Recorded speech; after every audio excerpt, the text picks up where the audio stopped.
বাজারের পরিস্থিতি, উৎপাদনের পরিস্থিতি, আবহাওয়ার পরিস্থিতি সবটাই কিন্তু তখন একটা ধারণার মধ্যে আসবে, যেই ধারণার উপরে ভর করে আমরা একটা সঠিক পরিকল্পনা করতে পারবো। যেমন প্রকৃত কৃষকরা কি পাবে, নাকি এলাকার মেম্বার বা যারা প্রভাবশালী তারাই আসলে নিয়ে নেবে?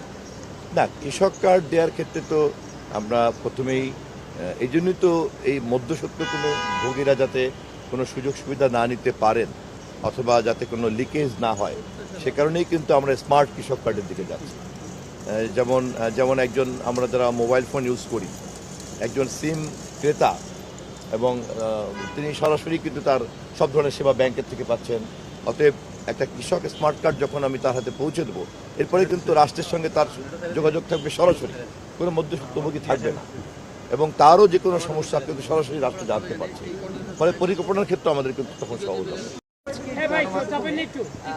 রাষ্ট্রপতির একটি সাক্ষাৎকার প্রচারিত হয়েছে, সেখানে তিনি অনেক প্রসঙ্গ টেনেছেন, বিএনপি প্রসঙ্গ টেনেছেন, দুঃসময় বিএনপি তার পাশে ছিল সেই কথাটি তিনি বলেছেন। পাশাপাশি বলেছেন অন্তর্বর্তীকালীন সরকার অনেক কিছু অসাংবিধানিক, তাকে সহযোগিতা করা হয়নি, জানানো হয়নি।